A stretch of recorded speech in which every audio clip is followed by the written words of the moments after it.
Առաջիկա խորհրդարանական ընտրություններին ընդառաջ ընդդիմադիր ուժերը թիրախավորում են նաև խաղաղությունն ու խաղաղության օրակարգը։ Թրիփի կարևորությունը կասկածի տակ դրած Ռոբերտ Քոչարյանն այս անգամ էլ փորձել է ցույց տալ, թե կառավարող ուժը խաղաղությունն օգտագործում է միայն քարոզչական նպատակներով։ Ռոբերտ Քոչարյանը այն անձը չէ, որ կարող է մեզ մեղադրել, հաշվի առնելով այն սարսափելի իրադարձությունները, հաշվի առնելով այն քաղաքական սպանությունները եւ հաշվի առնելով նրա քաղաքականության ոճը, նրա ձեռագիրը։ Ստեփանյանը նկատում է, ընդդիմադիրներն անհանդուրժող են Հայաստանին դեպի զարգացման տանող բոլոր ուղիների նկատմամբ։ Ինքնիշխան անկախ պետությունը խորթ է ընդդիմության որոշ ներկայացուցիչների։ Դրանով է բացատրվում նաև այն, որ Քոչարյանը կասկածի տակ է դնում ԱՄՆ երաշխավորությունն ու պնդում, թե խաղաղության համար Վաշինգտոնում ձեռք բերված պայմանավորվածություններն իրավական ուժ չունեն։ Նրան հարյուր բոլոր քաղաքական ուժերը, որ այսօր գուցե մեկ բլոկում ներկայացված հանդես կան մեր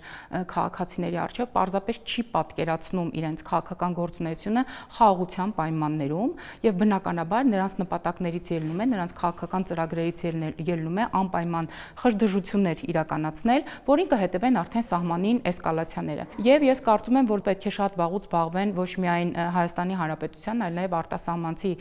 քաղաքական հոգեբանություն ուսումնասիրողները եւ հասկանան, ինչպես կարող է օրինակ մարդը ամբողջ կյանքում տենչել պատերազմ, արյուն եւ զոհեր եւ այս ամենի վրա կառուցել իր ըստ էության քաղաքական դինաստիան։ Այս պահին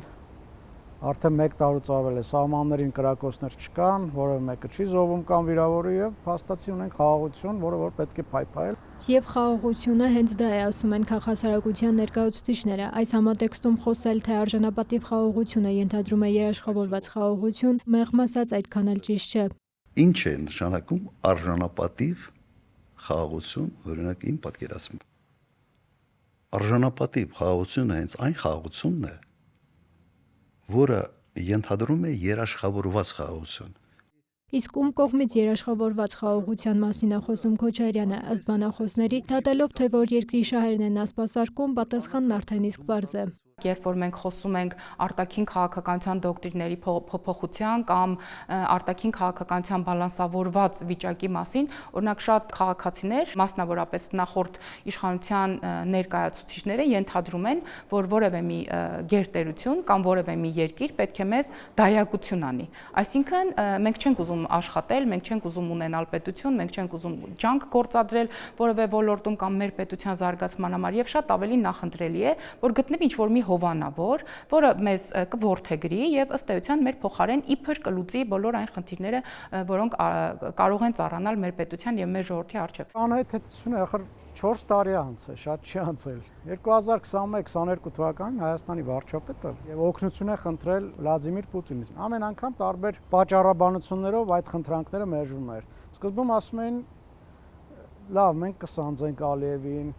Հայաստանի ինքնիշխան տարածքը մեզ համար կարմիր գիծ է, թույլ չենք տա որ ներխուժի, բայց հետո տեսանք որ եղավ ներխուժում։ Եվ ամենավերջում ամենաանհեթեթ պատճառաբանությունը բերվեց, որ դե գիտեք Հայաստանի եւ Ադրբեջանի սահմանը դելիմիտացված եւ դեմարկացված չի երևում որն է սահմանը, մինչդեռ ադրբեջանցիները ռմբակոծում էին ջերմուկը, ասենք։ Այսինքն այնտեղ միայն սովորական սահմանացում չէր։ Սահմանային արդեն մեր կարևոր քաղաքն էին ռմբակոծում եւ այդքանից հետո ռուսական կողմն ասում էր սահմանը սահմանազատված եւ սահմանագծված չի։ Չենք կարող որոշել որն է ձեր սահմանը։ Եվ այսպիսի տարբեր պատճառաբանություններով մերժվում էր Հայաստանի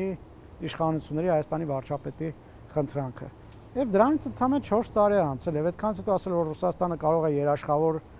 լինել, ուղղակի ծիծաղել է։ Բանախոսները կարևորում են Վաշինգտոնում նախաստորագրված խաղաղության փաստաթղթերն ապացույց են, որ Հայաստանում հիմա խաղաղություն է։ Չկան նախանշաններ, որ Հայաստանի դեմ պատերազմ կարող է լինել։ Հայաստանում միջնորդավորված խաղաղության կարիք չունի, երբ կարող է բանակցություններ վարել ուղիղ համագործակցությամբ, ասում են նրանք։ Հայաստանը ներքին ու արտաքին մարտահրավերների լուծման ճանապարհին իրեն որդեգրողի կարիք չունի։ Մերի Խաչատրյան, Արամ Հարությունյան, լուրեր։